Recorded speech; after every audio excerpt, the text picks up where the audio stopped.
Studio Balado. Être un homme amoureux. Un podcast qui donne la parole à des garçons homosexuels, des histoires d'amour, à la première personne du singulier. Épisode 6, le rêve parisien d'Ismaël.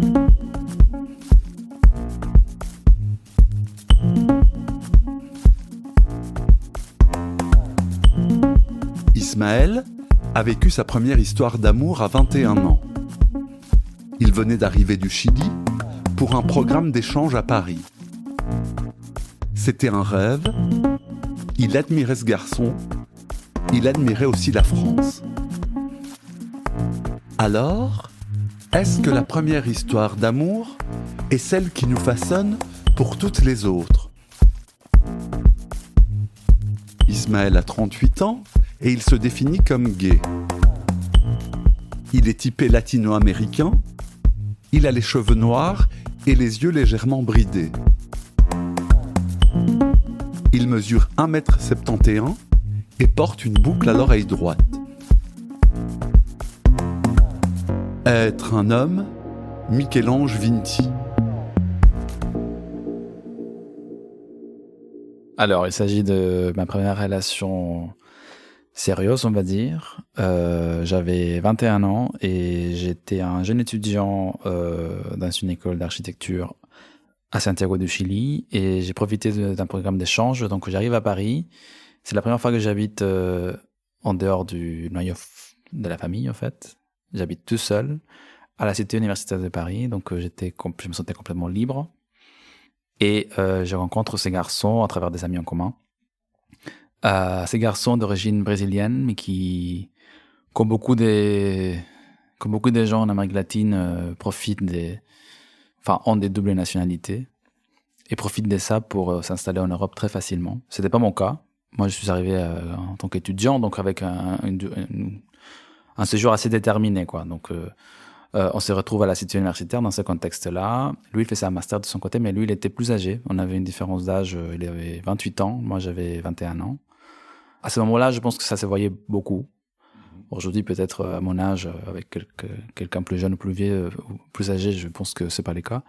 En tout cas, on se retrouvait, on a sympathisé. Il était aussi architecte. Enfin, il était architecte, moi j'étais étudiant à l'époque, mais on avait beaucoup de sujets en commun et on était très compatibles au lit.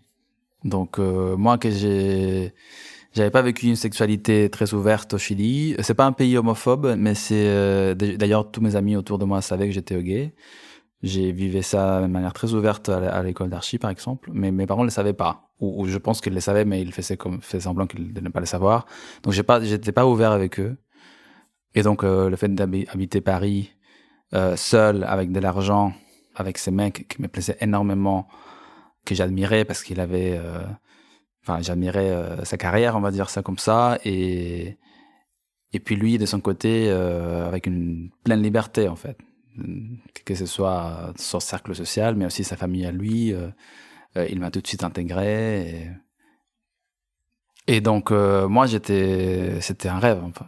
Au début c'était très très sexuel, hein. J'étais limite addict, mais pour quelqu'un de 21 ans je pense que c'est limite bien. Enfin, j'avais de l'énergie, une énergie incommensurable. Et tu as dit que c'était un rêve. Pourquoi ? C'était liberté, c'était manière d'habiter de manière libre, en faisant ce que j'ai aimé, que c'était les études d'architecte, avec un gars qui me plaisait énormément, que j'admirais, qui avait une personnalité exubérante aussi. Tout le monde voulait être son ami presque. C'était un garçon très brillant et très, très attirant.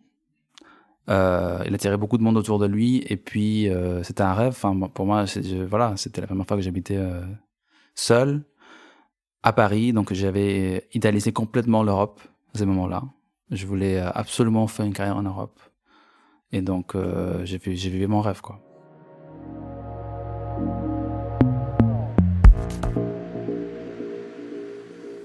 La relation elle évolue pendant 6 mois, le temps que je devais faire mon séjour. J'étais tellement fou amoureux de lui que j'ai décidé de rester de manière illégale à Paris. voilà, j'ai mis un peu mes études en arrêt au Chili, mais ma famille n'était pas du tout d'accord. Et donc, cette relation, elle a évolué pendant 2 ans parce qu'en fait, j'ai fini ma licence, si tu veux, pendant cette période-là. Et il fallait faire le master. Et donc, pendant 2 ans au Chili, ça a évolué comme une relation à distance où j'étais absolument malheureux pendant 2 ans. Je sentais qu'il me manquait, que je pouvais pas vivre sans lui. Et lui aussi de son côté, il le faisait de manière très subtile, il me mettait la pression pour que je finisse mon master, que c'était important quand même. Il n'était pas fou non plus. Mais il m'a mis la pression de finir le master et reviens à Paris parce que sinon cette relation, ça c'est fini. Et moi, je pense que j'étais beaucoup plus amoureux de lui que lui de moi. Peut-être pas pour une question des différences d'âge. Lui aussi, il avait déjà beaucoup plus vu, beaucoup plus vécu. Donc je pense que pour moi, j'étais pas le premier comme lui, il était pour moi.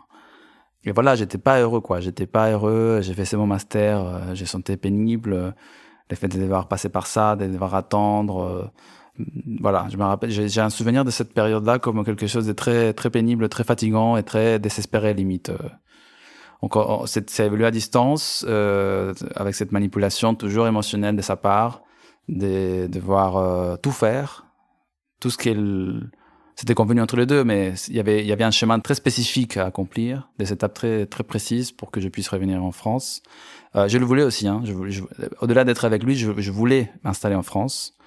Donc j'ai tout fait pour, et finalement j'ai réussi à m'installer en France en 2012 de manière permanente, mais suite à 2 longues années la relation, elle a eu des hauts et des bas, plutôt des bas, à cause de cette idéalisation énorme que j'ai portée sur lui et sur la France, et que voilà, j'étais au bout de ma vie, quoi. Ça se concrétise quand je reviens en France de manière permanente en 2012. Entre 2009 et 2012, on s'est vu quand même. Moi, j'ai fait des courts séjours en France. On s'est vu au Brésil. Il est venu au Chili. Il est allé au Chili. Je parle comme si j'étais au Chili. On s'était vu à Buenos Aires aussi. Mais la relation commence à évoluer dans les quotidiens. Une fois que je suis arrivé en France, c'était un échec parce que on avait passé 2 ans à se reprocher des choses, à vivre des moments pas très sympas. J'ai découvert par exemple que lui, il avait une vie sexuelle très active en France pendant que j'étais au Chili, alors que moi je me suis un peu gardé, tu vois, comme si j'étais une princesse presque, genre une sainte que je devais faire, tu vois. Bref, je pense à ça, je trouve ça ridicule aujourd'hui. Mais j'ai beaucoup souffert, du coup, quand je suis arrivé à Paris de manière stable, avec cette bourse que j'avais réussi à avoir. J'avais de l'argent de la région Île-de-France pendant 2 ans, donc j'étais tranquille. Et là, tout est tombé à l'eau parce que c'est comme s'il n'avait plus rien à se dire. C'est comme s'il nous manquait un impossible pour être en couple, en fait. On était là ensemble tous les deux, face à face, et alors on baise, mais on fait quoi d'autre? Enfin, et là, il y a eu beaucoup de moments de tension pour des diverses raisons. Il était jaloux de mes copains de master, par exemple. Parce que je suis venu avec cette bourse pour faire un master, une fois que j'avais fini mon école d'architecte. Je voulais me spécialiser dans le domaine des transports. Et j'avais réussi à entrer à l'école des ponts et chaussées. Et du coup, il était très jaloux de mes potes de master. Bien sûr qu'il avait des gays, tu vois, dans le groupe. Et il était très, très jaloux. Et il y avait des Brésiliens, des potes que j'ai conservés jusqu'à aujourd'hui, avec qui j'ai appris le portugais grâce à eux aussi. Et il était très jaloux, par exemple. Il me faisait des scènes. Voilà. Et moi aussi, je lui reprochais beaucoup. J'ai sorti toujours la carte que tu m'as trompé pendant que j'étais au Chili. T'as pas été respectueux avec moi, alors que moi, je l'étais. Et puis, j'ai quand même 23 ans à ce moment-là, 23, 24, je ne sais plus. Et voilà, je vais quand même vivre un peu ma liberté aussi, quoi.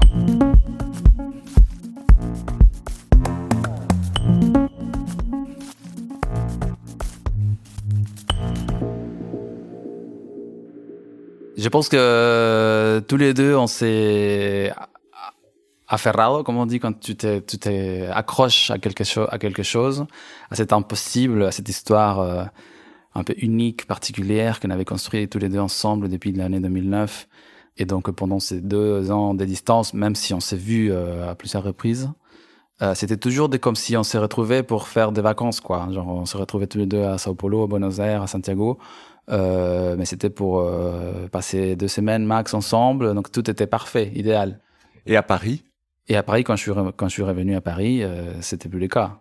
Là, on n'était plus en vacances. Chacun avait une vie, une vraie vie. Et on s'est rendu compte, en fait, que la relation manquait de substance, et c'était une relation limite superficielle, hein. On habitait ensemble dans un studio, donc c'était assez toxique parce que dès qu'il en recevait quelqu'un, je pouvais rien dire. Il recevait des gens de sa famille, je pouvais rien dire. On faisait des choses ensemble, oui, on faisait beaucoup d'expos, enfin, on s'entendait bien. Il était dans le milieu de l'art, donc on était toujours très intéressés par tout ce qui est la vie culturelle, quoi. Il était très clubbeur, moi pas du tout, un peu, mais pas comme lui. Donc ça mettait un décalage quand même aussi dans la manière de profiter de la nuit, par exemple. Et puis quand je suis revenu en France pour la dernière en tant que boursier déjà, moi j'avais un logement. Ça a tout changé. Quand j'ai eu mon logement à moi, financé encore une fois par la région Île-de-France, j'ai compris rapidement que je dépendais pas de lui et que si je voulais rentrer chez moi, ciao. Tu vois, je rentrais chez moi et puis et donc ça a causé des problèmes aussi. Genre, tu vois, pourquoi tu t'en vas? Tu peux rester. Enfin, c'était comme si j'étais un peu de sa propriété en fait. Et là, j'ai commencé à avoir beaucoup de défauts dans sa personne aussi. On a vécu des moments très tendus parce que pendant tout ce temps-là, il faut pas oublier que j'étais étudiant, donc j'étais très dépendant de lui financièrement. Et on a eu beaucoup des scènes très très moches aujourd'hui que je vois, très très violentes de sa part, que j'ai laissé passer. Parce que je me rendais pas compte à quel point il exerçait une violence un peu subjective, tu vois, envers moi. Et voilà, et au bout d'un moment, ça s'accumule et tu supportes plus, quoi. Et parce que j'ai réfléchissais, je me disais, mais je suis boursier, là j'ai 2 ans, je suis complètement indépendant de ces mecs. Qu'est-ce que tu vas me faire chier là? Et donc là, j'étais un peu plus, peut-être un peu plus mûr aussi. Et j'ai commencé à prendre des choses de manière différente, sous une autre optique. Là, le fait de m'installer en France, c'était plus un sujet, vraiment. Donc là, tu commences à écarter les impossibles, tu commences à faire une liste d'échecs, tu vois, c'est fait. Et alors, qu'est-ce qu'il nous reste? Il nous restait pas grand-chose. Et il y a eu beaucoup des ressentiments entre nous. On s'est reproché beaucoup de choses, tu vois. On s'était mal parlé pendant. Et ces choses-là restent comme des cicatrices, en fait.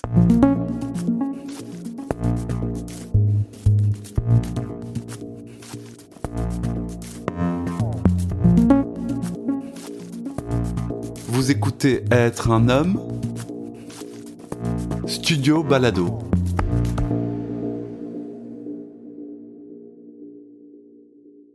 Ça se termine, et puis il y a eu beaucoup de disputes. Donc ça mettait une malaise énorme entre nous deux. On a vécu des scènes très violentes. Je me rappelle toujours dans un bar parisien qu'il m'a crié dessus. Il était avec des amis à lui, il m'a crié dessus. Tout le monde était choqué, tout le monde l'a regardé. Va embora, va-t'en, genre casse-toi. Mais très violente. Et des choses comme ça s'est répété de plus en plus. Donc on passait plus de temps à se détruire, à se cabosser. Voilà, à se détruire et à essayer à essayer de reconstruire ces choses qu'on était en train de détruire. Et évidemment, c'est pénible et c'est fatigant, quoi. Et au bout d'un moment, il y a eu une certaine distance. J'ai profité, heureusement que j'avais un logement à moi, donc j'ai pris distance aussi, jusqu'à un moment que il a décidé de me quitter de manière officielle. C'est lui qui est venu vers moi pour me dire je pense que cette relation, il faut que ça finisse. Et j'ai dit ok, très bien. En fait, c'est comme si je le voulais. Je me rappelle d'avoir parlé à un psychologue quand j'étais au Chili, cette période que j'étais j'ai finissé mon master.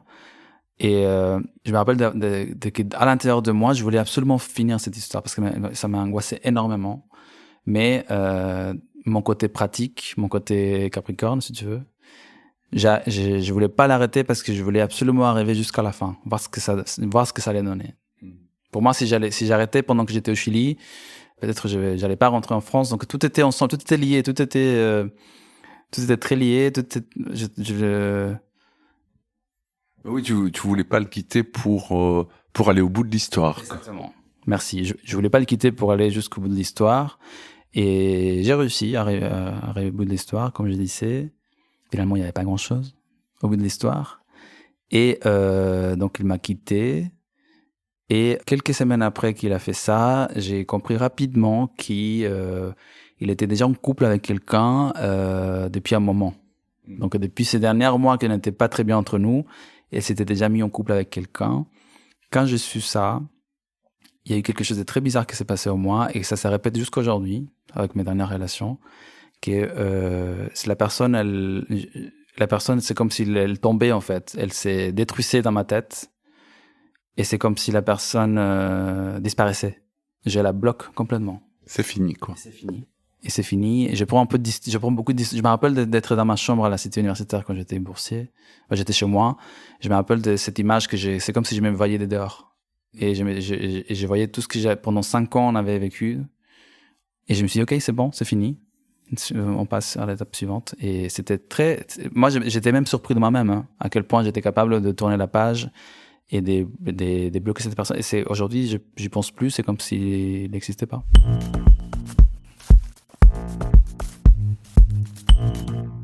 Aujourd'hui, quand je regarde cette histoire qui s'est passée il y a 15 ans, je me dis à quel point j'étais un peu naïf, à quel point j'avais idéalisé cette personne et à quel point j'avais idéalisé la France aussi, Paris en particulier.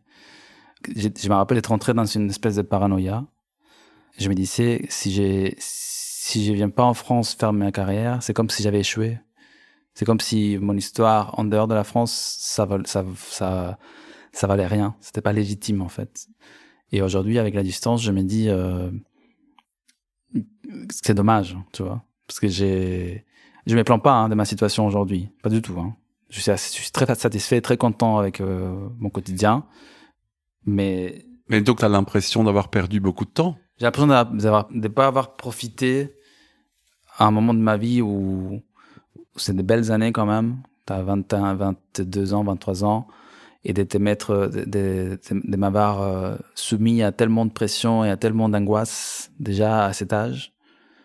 Avec la relation amoureuse, mais aussi ta carrière, quoi. Exactement. Ouais.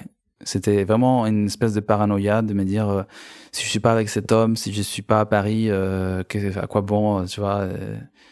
Le plus j'ai vieilli, je me dis c'est comme si je regrette cette étape de ma vie. Et je me demande juste qu'aujourd'hui, quelle serait mon histoire si j'étais resté là-bas. Après, c'est pas tout négatif non plus, hein. Parce que je me suis mis tellement la pression que finalement, j'ai réussi, entre guillemets, à accomplir des projets très précis que j'avais en tête.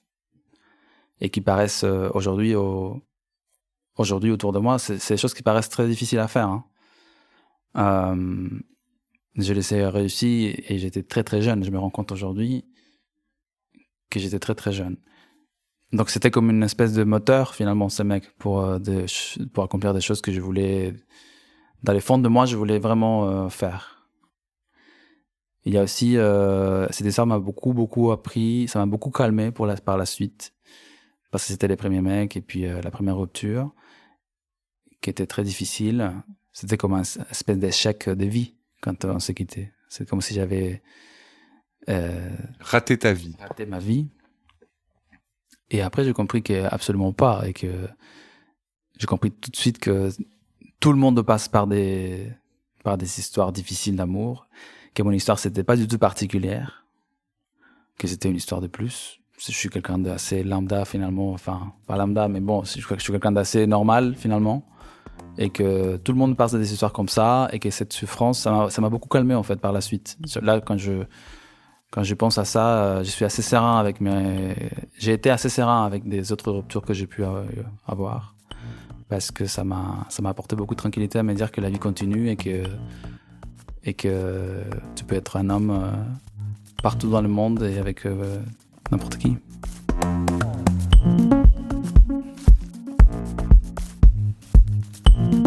Être un homme est un podcast de Michel-Ange Vinti, produit par le studio Balado.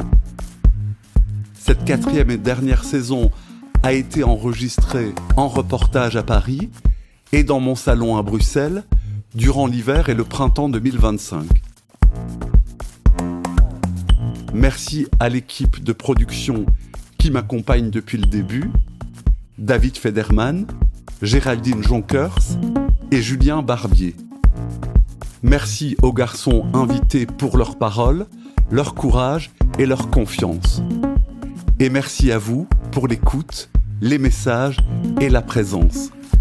Merci d'avoir écouté ces histoires à la première personne du singulier.